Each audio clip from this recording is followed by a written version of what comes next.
परमेश्वर के दैनिक वचन।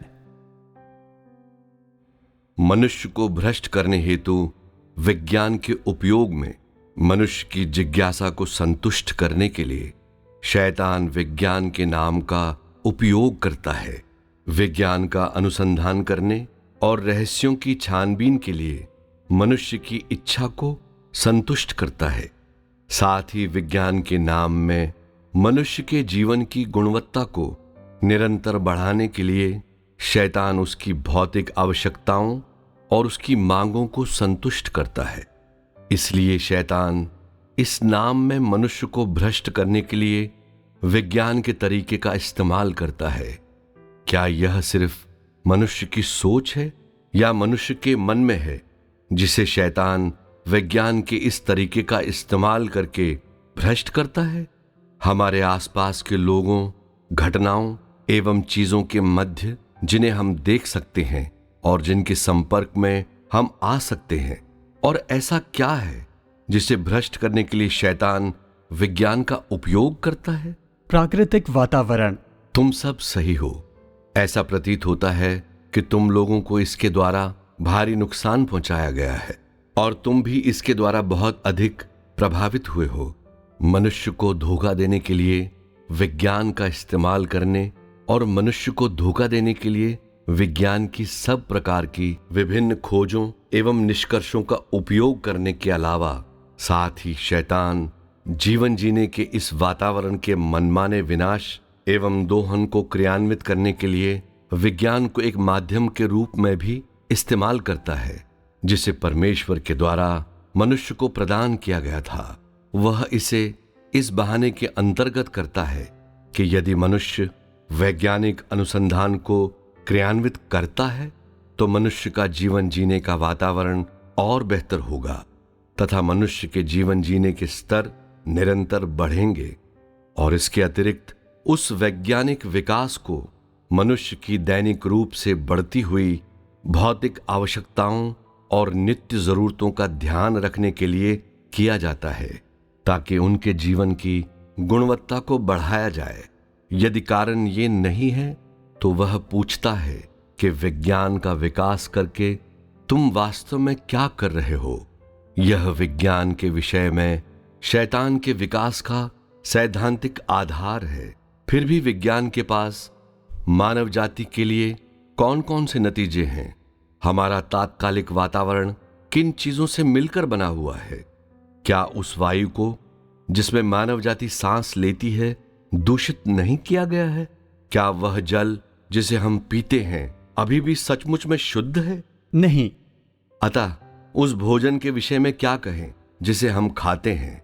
क्या इसका अधिकांश भाग प्राकृतिक है? नहीं। अतः फिर यह क्या है? इसे उर्वरक का उपयोग करके उगाया जाता है और आनुवंशिक संशोधन का उपयोग करके इसकी खेती की जाती है, और साथ ही चीजों की आनुवांशिक किस्मों में परिवर्तन म्यूटेशंस भी हैं, जिन्हें विभिन्न वैज्ञानिक पद्धतियों का उपयोग करके उत्पन्न किया जाता है ताकि यहां तक कि वे सब्जियां और फल जिन्हें हम खाते हैं वे अब आगे से प्राकृतिक नहीं रहे। अब यह लोगों के लिए आसान नहीं है कि खाने के लिए असंशोधित प्राकृतिक खाद्य पदार्थों को पा सकें। पहले से ही शैतान के तथाकथित विज्ञान के द्वारा प्रक्रिया से होकर गुजारे जाने के बाद यहां तक कि अंडे भी पहले के समान स्वादिष्ट नहीं रह गए हैं। बड़ी तस्वीर को देखने पर समूचे वातावरण को नष्ट और प्रदूषित कर दिया गया है। पहाड़, झीलें, जंगल, नदियां, महासागर एवं हर वह चीज जो भूमि के ऊपर एवं नीचे है, उन सब को तथाकथित वैज्ञानिक उपलब्धियों के द्वारा बर्बाद कर दिया गया है। दूसरे शब्दों में संपूर्ण पारिस्थितिक तंत्र एवं जीवन जीने का संपूर्ण वातावरण जिसे परमेश्वर के द्वारा मानव जाति को प्रदान किया गया था, उसे उस तथाकथित विज्ञान के द्वारा प्रदूषित एवं बर्बाद कर दिया गया है। हालांकि ऐसे बहुत से लोग हैं जिन्होंने उसे प्राप्त किया है, जिसकी अपेक्षा उन्होंने जीवन की गुणवत्ता के संदर्भ में की थी, जिसे वे खोजते थे, और अपनी काम वासनाओं एवं अपने शरीर दोनों को संतुष्ट करते हैं, फिर भी वह वातावरण जिसमें मनुष्य रहता है उसे मुख्य तौर पर उन विभिन्न उपलब्धियों के द्वारा प्रदूषित एवं बर्बाद कर दिया गया है जिन्हें विज्ञान के द्वारा लाया गया था। यहां तक कि बाहर या हमारे घरों में भी अब आगे से हमें शुद्ध हवा में एक सांस लेने का भी अधिकार नहीं है। तुम मुझे बताओ, क्या यह मानव जाति का दुख है? क्या अभी भी कोई खुशी है कि उसे मनुष्य के लिए बोला जाए कि वह जीवन जीने के ऐसे परिक्षेत्र में रहता है?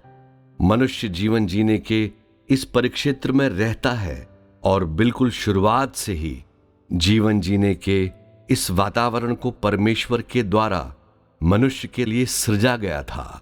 वह जल जिसे लोग पीते हैं, वह वायु जिसमें लोग सांस लेते हैं, वह भोजन जिसे लोग खाते हैं, पौधे, पेड़ और महासागर, जीवन जीने के इस समस्त वातावरण को परमेश्वर के द्वारा मनुष्य को प्रदान किया गया था। यह प्राकृतिक है और प्राकृतिक नियम के अनुसार संचालित होता है जिसे परमेश्वर के द्वारा स्थापित किया गया था।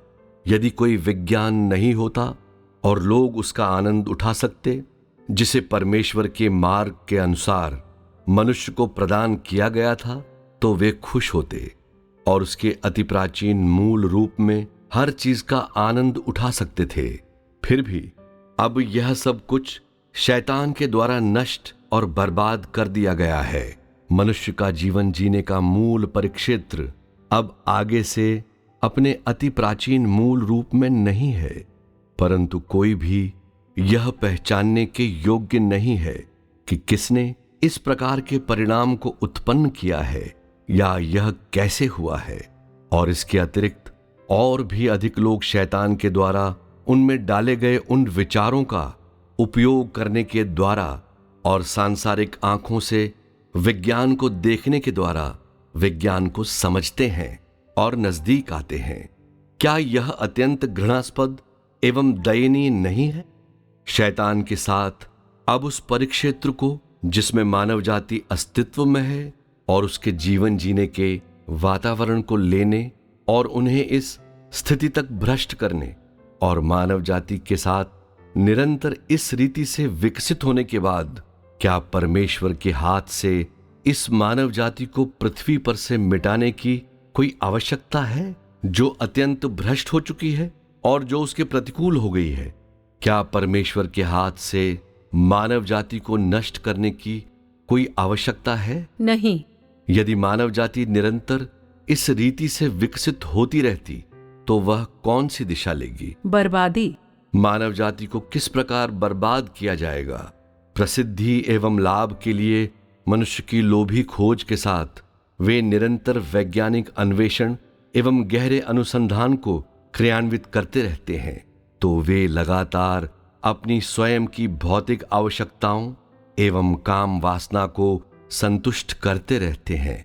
फिर मनुष्य के लिए इसके क्या नतीजे हैं? सबसे पहले अब आगे से कोई पर्यावरणीय संतुलन नहीं रहा और इसके साथ ही साथ इस प्रकार के वातावरण के द्वारा समस्त मानव जाति के शरीरों को दूषित एवं क्षतिग्रस्त कर दिया गया है और विभिन्न संक्रमित रोग, विपदाएं एवं धुंध हर जगह फैल गई है। यह ऐसी स्थिति है जिस पर अब मनुष्य का कोई नियंत्रण नहीं है। क्या यह सही नहीं है? अब तुम लोग इसे समझते हो। यदि मानव जाति परमेश्वर का अनुसरण नहीं करती है परंतु इस रीति से हमेशा शैतान का अनुसरण करती रहती है, अपने आप को लगातार समृद्ध करने के लिए ज्ञान का उपयोग करती है, बिना रुके मानवीय जीवन की भविष्य की खोज करने के लिए विज्ञान का उपयोग करती है, निरंतर जीवन बिताते रहने के लिए इस प्रकार की पद्धति का उपयोग करती है, तो क्या तुम लोग पहचानने में समर्थ हो कि मानव जाति का स्वाभाविक अंत क्या होगा? स्वाभाविक अंतिम परिणाम क्या होगा? बर्बादी। यह बर्बादी होगी। एक समय में एक कदम बढ़ाकर बर्बादी की ओर पहुंचना, एक समय में एक कदम के लिए दृष्टिकोण अब ऐसा दिखाई देता है मानो विज्ञान एक प्रकार का जादुई पेय हो। या धीमे धीमे कार्य करने वाला जहर हो, जिसे शैतान ने मनुष्य के लिए तैयार किया है, ताकि जब तुम लोग चीजों को परखने की कोशिश करो तो तुम लोग इसे कोहरेदार धुंध में करो। इससे कोई फर्क नहीं पड़ता है कि तुम लोग कितने कठोर दिखाई देते हो, क्योंकि तुम लोग चीजों को साफ साफ नहीं देख सकते हो। और इससे कोई फर्क नहीं पड़ता है कि तुम लोग कितनी कठोर कोशिश करते हो, क्योंकि तुम लोग उन्हें समझ नहीं सकते हो। फिर भी शैतान अभी भी विज्ञान के नाम का उपयोग करता है कि तुम्हारी भूख को बढ़ाए और एक कदम के बाद दूसरे कदम को रखते हुए नाक की सीध में अथाह कुंड की ओर एवं मृत्यु की ओर तुम्हारी अगुवाई करे।